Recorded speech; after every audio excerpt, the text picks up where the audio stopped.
Hi there, my name is Ritwik. In the last episode, I spoke about how I accidentally came across the end to poverty, and it came from a breast toy that places advertisement to media.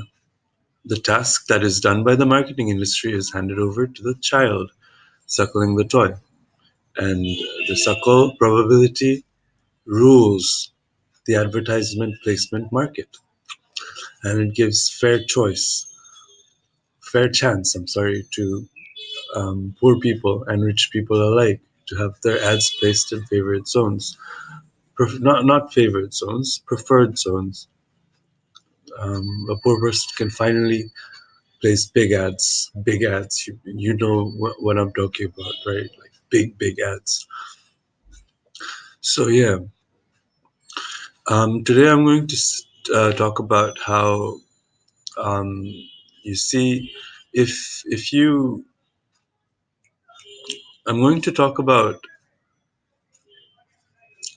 how this is going to make them able to sustain themselves throughout their entire lives, right? It's something that's, not needed to mention it. It's implied by the end of poverty, but I want to go deep into how this is done, right?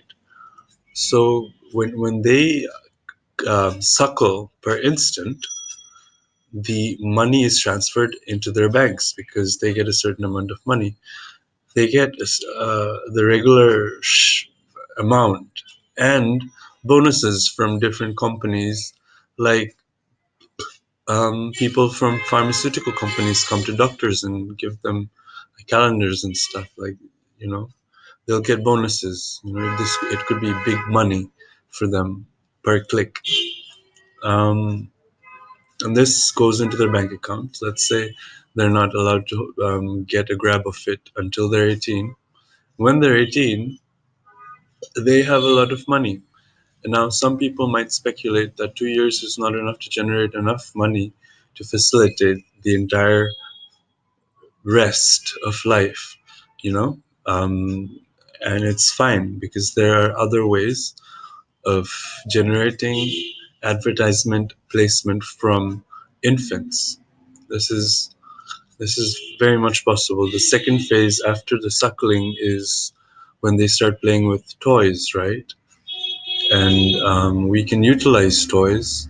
They can be touch sensitive, and that's cool. The next generation of kids placing ads. Whenever they touch a particular toy, that ad gets placed. You know, um, I'm going to talk about this in more depth in the next episode.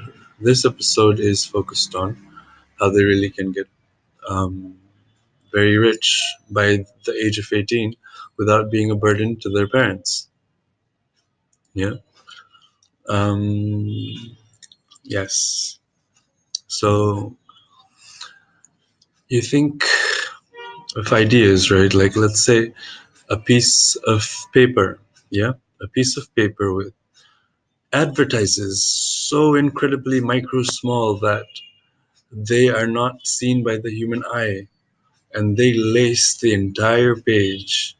I'm talking about complete coverage of an A4 size paper with ads so microscopically small that they can't, it doesn't even register. It's like another color. The people are seeing a red piece of paper where, or a colored piece of paper where it was originally white. It's like pixel small. You don't know they're there. And now give a kid a scissor.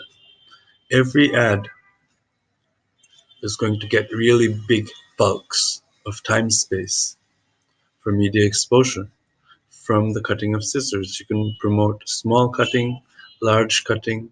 They can be given objectives of creating tigers, lions, fish, frogs. So many advertisement time and share space models. Each animal is one, and then there's the human, and so on. Buildings, plants, and you have so many diverse spread of advertising time and space and money. and the kid is benefited well. This is phase three after the toy phase. Right now, you can give him responsibility craving objects like scissors. Right, you need parental supervision for that kind of thing. It's the time when you allow your kid to get cut in front of you with your supervision. It's like these kids are getting old now and they have a lot of money. You might get greedy for it, but don't touch it until they're 18. And after that, it's theirs to do what they want to. And I'm sure you'll love your kids more for that special gift every now and then from him. 18 is pretty smart, street smart. Our kids already know everything. You can't bullshit kids anymore. You can't bullshit kids anymore, because they have Google, and it has to be honest and genuine love. Love from grassroots level will increase.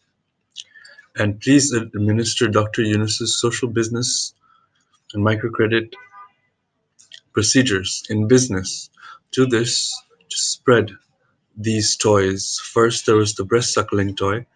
Then there was the fingerprint sensitive toy alternative for the older kids. And then there was the scissor and micro unit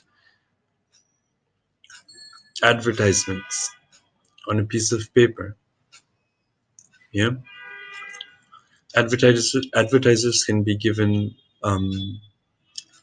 the liberty of placing their micro ads, and let's see how they choose to. It's going to be fascinating, a different way of recognizing them.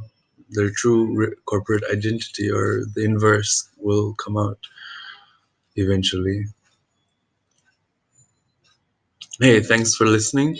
This was me, Ritwik, talking about poverty. This is part two of poverty and how I accidentally ended it. Haha. God bless your souls.